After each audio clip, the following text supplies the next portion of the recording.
France के संरचनावादी विचारकों में मिशेल फूको का नाम आता है कि साहित्य क्या है उसको जानने के लिए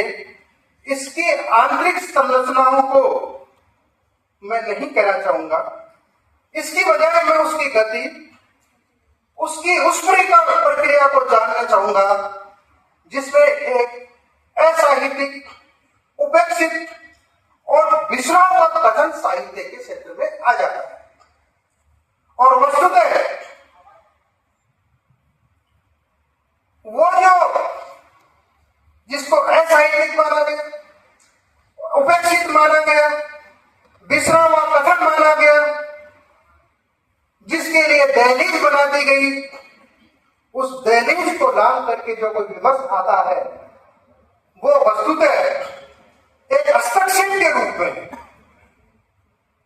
उस दहलीज को लांघ करके जो एक हस्तक्षेप के रूप में आता है वो एक तरह से दलित विमर्श की जो दस्तक होती है जोरदार शब्दों में, वो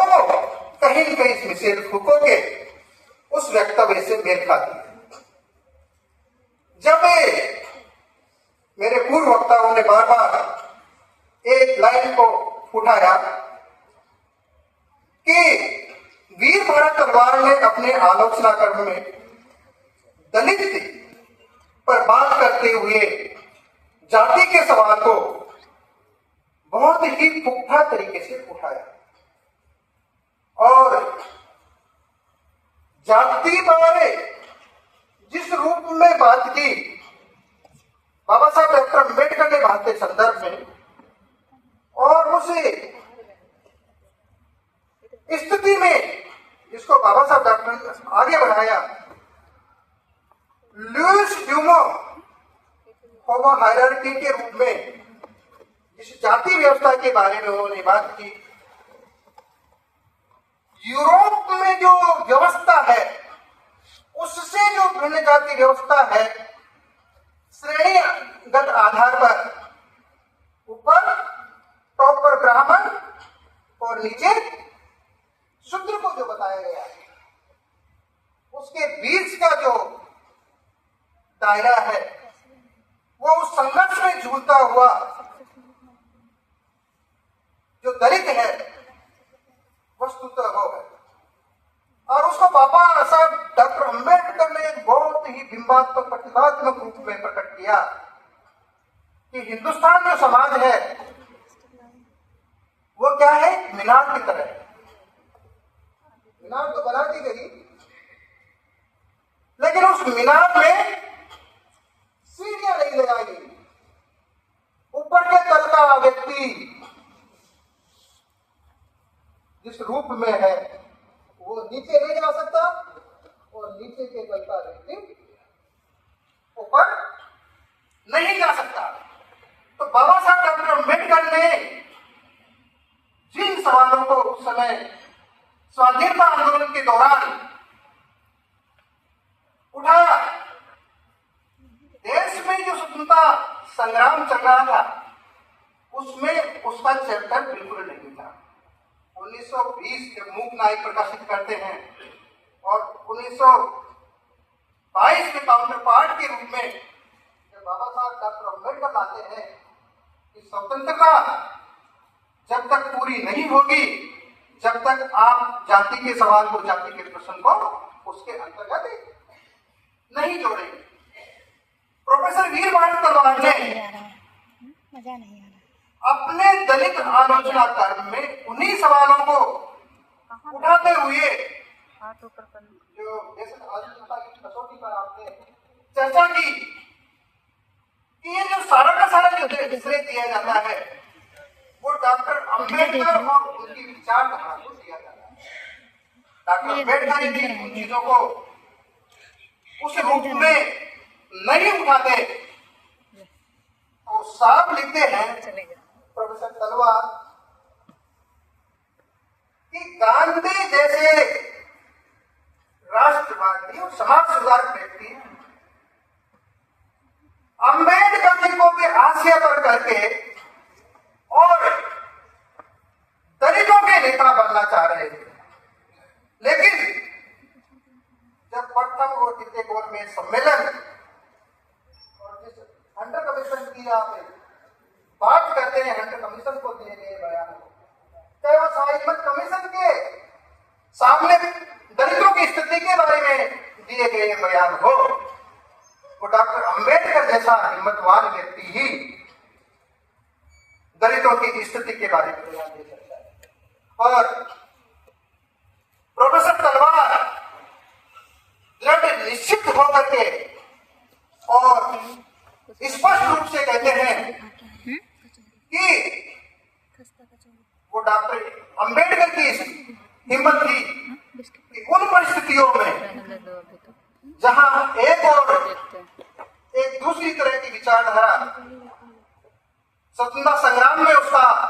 आगमन हो जाता है, घुसपैठ शब्द का तो मैं प्रयोग नहीं करूंगा, और वो उनको भी एक तरह से अलग हटा करके नहीं, इन प्रश्नों को हम उठा रहे हैं, दलितों को अलग से उठाने की जरूरत नहीं है। ऐसा का ऐसा ही साहित्य के संदर्भ में जब दलित की बात प्रेमचंद कर रहे हैं, निराला कर रहे हैं, नागार्जुन कर रहे हैं, रांगे राजा कर चुके हैं, तो फिर दलितों को अपनी आवाज या अपनी बात कहने की आवश्यकता। अब यहाँ पर सवाल फिर उठता है कि दलितों को अपनी आवाज कहने की आवश्यकता क्यों पड़ी, जिसका खुलासा अभी अभी प्रोफेसर रवि किया कि मार्क्सवाद केवल उस वर्ग संघर्ष के आर्थिक पक्ष की बात करते थे, लेकिन वो सामाजिक पक्ष की बात नहीं करते। उनका था कि जब औद्योगिकरण होगा, क्रांति होगी, तो बड़ी समस्या अपने आप ही सॉल्व हो जाएगी। प्रोफेसर तलवार पुनः उस सवाल पर आते हैं जब 1936 में बाबा साहब डॉक्टर अंबेडकर ने जाति प्रथा का उन्मूलन या उच्छेद करके अपना अध्यक्ष उद्बोधन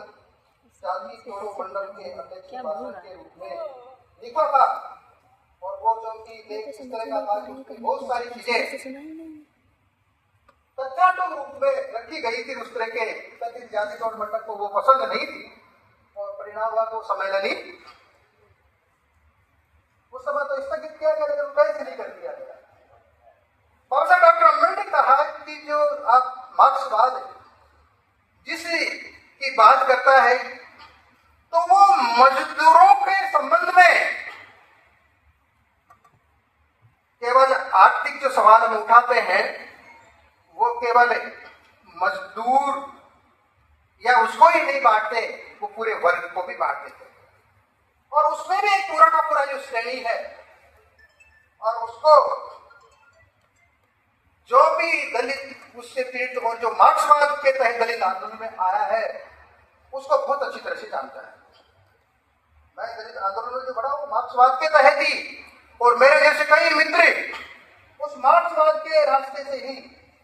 दलित आंदोलन में आए, और उनको अलग से दलित आंदोलन का रास्ता इसलिए चुना क्योंकि मार्क्सवाद में भी वो उसी तरह का जो श्रेणी विभाजन है, वो श्रमशाही विभाजन नहीं, अपितु वो जो श्रमिकों का जो विभाजन है, वो भी वो मेरे जैसे हर व्यक्ति के साथ में वो ही हुआ। मंच कभी वहां पर नहीं मिला छोटा मोटा काम करने को, जिन्हें पौष्टिक शिक्षा हमारी बात करना था, तो उस बात को बड़ी शिद्दत के साथ, बड़ी हिम्मत के साथ वीर महाराज तलवार अपने दलित पर्सन जब उठाते हैं, तो अपने आलोचना कर में वो ईमानदारी के साथ में कहते हैं। और फिर चर्चा आई कि दलित साहित्य दलित ही लिखे या दलितेतर व्यक्ति भी लिख सकता है, तो उस पर अपनी राय देते हैं वीर महाराज तलवार कि मैं भी एक समय में इसका समर्थक रहा कि दलित ही दलित साहित्य लिखे, पर मुझे शंका होती है। मैं समझता हूं कि किसको हम दलित साहित्य कहेंगे, उसका एक ऑब्जेक्टिव होना चाहिए, न कि आप जाति का पता लगाकर ये पता लगाएं कि वो दलित साहित्य या नहीं। दलित साहित्य किसे माना जाए और किसे नहीं, इसकी कुछ वस्तुगत कसौटियां होनी चाहिए। एक ऑब्जेक्ट की जो बात करते हैं, मेरी पूर्व वक्ताओं ने उस ऑब्जेक्ट की बात की, और दलित आलोचक या दलित राइटर्स को भी हमें, क्योंकि लगे लगे 2-4 किताबें आई है कि ये साहब दलित का जो प्रतिमान है, या दलित का एक सौंदर्य शास्त्र है, या कोई दलित है, हमें ईमानदारी से वीर भारत तलवार के इन वक्तव्यों पर ध्यान देकर के हमें और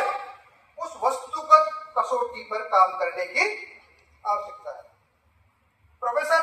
वीर भारत तलवार सहानुभूति और सहानुभूति के सवाल को भी उठाते हैं और उसका निचोड़ के रूप में कहते हैं कि निश्चित रूप से इस सवर्णों के वट वृक्ष के नीचे अभी तक कोई दलित लेखक नहीं पनप पाया है। जो स्वर्ण लेखक दावा करते हैं कि हम लिख रहे हैं, चुप रहो तुम, तुम्हारी बात हम कह रहे हैं। और जैसे इन्होंने मदन दीक्षित का मोहरी की गीत या जगदीश चंद्र का धरती धन अपना जैसी रचनाओं की वो बात की। लेकिन ये जो लेखक है उस यथार्थ को तो प्रकट करते हैं, इसमें कोई दो राय नहीं। धरती धन अपना पर मैंने बहुत बड़ा आर्टिकल लिखा है और मैंने थापा जी की सेवा में उसको प्रकाशित भी किया, प्रकाशित भी हो रहा है। उसमें धरती धन अपना में यथार्थ को, उसमें मुझे लगता है कि उससे पहले इकेतर का वो उपन्यास, इकेतर बेहतर का उपन्यास है, और उससे पहले किसी दलित राइटर ने इस तरह की कीमत नहीं दी। लेकिन वास्तव में जो चीजें आनी चाहिए उस उपन्यास में नहीं आई, इसलिए दलित को अपने उस दर्द को लिखने की जरूरत पड़ी, क्योंकि झूठा नहीं या अन्य जैसे मुर्दैया आया तो या तो मुर्दैया तुलसीराम भी लिख सकता है, या झूठन है वो ओम प्रकाश वाल्मीकि लिख सकते हैं, या फिर मोहनदास लेविसराय जो लिखते हैं आत्मकथा अपनी, तो वो ही लिख सकते हैं वो इस तरह के जो सवाल है। इसलिए दलित जो है उस साहित्य जगत में, इसलिए उनको एक तरह से हस्तक्षेप करना पड़ा और